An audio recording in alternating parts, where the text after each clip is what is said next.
Shalom. Selamat pagi, Bapak Ibu yang dikasihi Tuhan. Kita akan dengar-dengaran firman Tuhan di pagi hari ini. Sebelumnya, mari Bapak Ibu yang dikasihi Tuhan, kita bersatu di dalam doa. Mari kita berdoa. Bapa yang bertata dalam kerajaan surga, terima kasih Tuhan untuk hari yang baru yang Tuhan berikan buat kami. Begitu besar kasih-Mu, begitu besar sayang-Mu kepada kami. Kau jagai kami dan Kau bangunkan kami di hari yang baru ini. Untuk itu Tuhan, sebelum kami mulai melangkah di hari yang baru ini, datanglah Engkau Tuhan di tengah-tengah kami. Berbicaralah Engkau Tuhan, karena firman-Mu itu, roh-Mu itu Tuhan, suara-Mu itu menguatkan kami, meneguhkan kami, menyanggupkan kami untuk kami boleh melangkah menghadapi segala tantangan kehidupan ini. Di dalam nama Tuhan Yesus kami berdoa. Amin. Baik, Bapak Ibu yang dikasihi Tuhan, firman Tuhan pada hari ini berjudul Hati Nurani. Hati Nurani. Landasan firman Tuhan diambil dari 1 Korintus 3 ayat 16. Tidak tahukah kamu bahwa kamu adalah bait Allah dan bahwa roh Allah diam di dalam kamu? Tidak tahukah kamu bahwa kamu adalah bait Allah dan bahwa roh Allah diam di dalam kamu? 1 Korintus 3 ayat 16. Bapak Ibu yang dikasihi Tuhan, hati nurani adalah perasaan moral dalam manusia yang memutuskan mana yang baik atau mana yang jahat, dan untuk menyetujui atau menyalahkan suatu perbuatannya. Oleh karena itu manusia harus dengan hati-hati menjaga agar hati nuraninya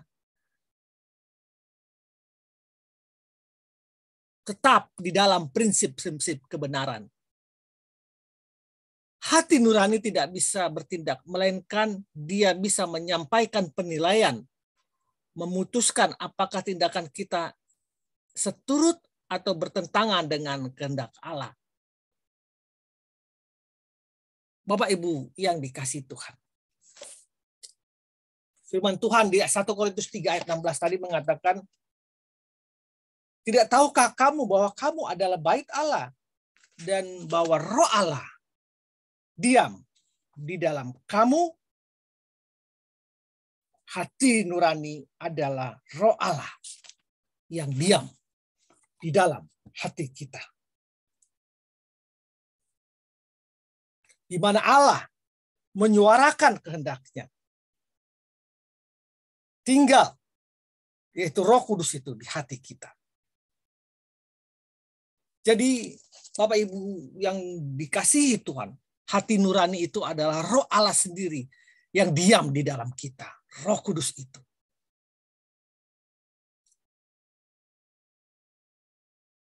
Tetapi dapatkah suara Tuhan itu menjadi tumpul atau tidak terdengar dalam diri kita? Jawabnya adalah sangat mungkin bisa terjadi. Untuk itu, manusia harus dengan hati-hati menjaga agar hati nuraninya tidak terkontaminasi oleh hal-hal atau motivasi-motivasi yang tidak murni atau tidak benar. Di mana motivasi-motivasi tidak diterangi oleh kebenaran dan bisa menyesatkan, sehingga membuat hati nurani kita menjadi tumpul atau tidak terdengar lagi. Bapak Ibu dikasih Tuhan, firman Tuhan di 1 Timotius 1 ayat 19 mengatakan, beberapa orang telah menolak hati nuraninya. Beberapa orang telah menolak hati nuraninya yang murni itu. Karena itu kandaslah iman mereka. Perasaan mereka telah tumpul sehingga mereka menyerahkan diri kepada hawa nafsu dan mengerjakan dengan serakah segala macam kecemaran. Efesus 4 ayat 19 dan 1 Timotius 1 ayat 19.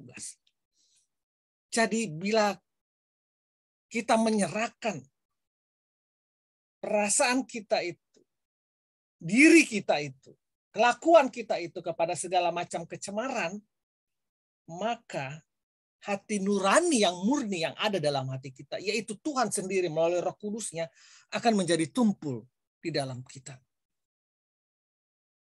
Artinya walaupun suara hati Tuhan terus mengingatkan, tetapi hawa nafsu atau dosa itu telah begitu besar dalam hidup kita, maka kita akan bisa berkata bahwa yang benar itu salah dan yang salah itu benar, demi dosa kita, demi kebencian kita, demi kecemaran kita, demi hawa nafsu kita. Kita sudah tidak lagi mendengar hati nurani yang murni dalam hati kita.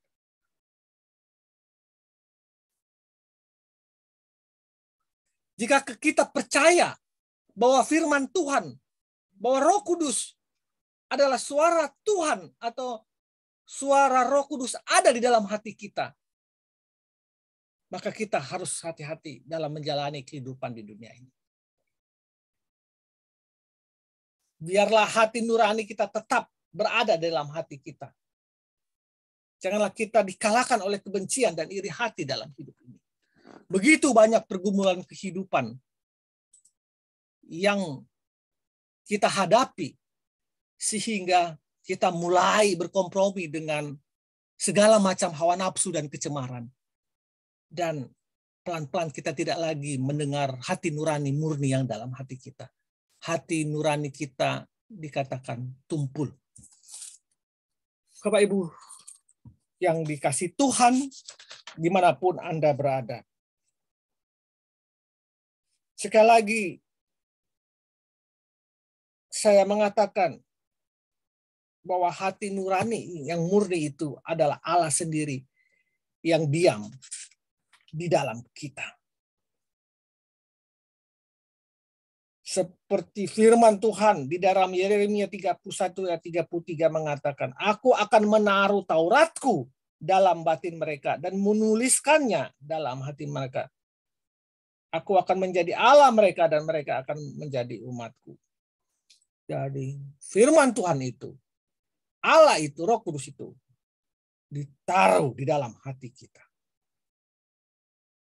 Untuk itu Bapak Ibu yang dikasihi Tuhan, jagalah hatimu dengan sikap perilaku yang baik dan kebenaran.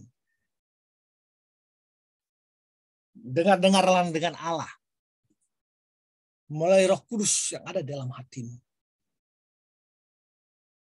Maka suara hati nurani yang murni itu akan semakin besar dan semakin menguasai hatimu dan semakin lantang untuk menyatakan kebenaran dalam hidupmu dan menjadi alarm buat dirimu bahwa mana yang benar, mana yang salah, mana yang kau setujui, mana yang tidak engkau setujui dalam hidup ini. Artinya Tuhan besertamu dan suara Tuhan menjadi pedoman hidupmu. Selamat pagi, selamat melangkah. Tetaplah hati nuranimu, yaitu bait Allah dan bait Roh Allah itu ada di dalam kamu. Amin.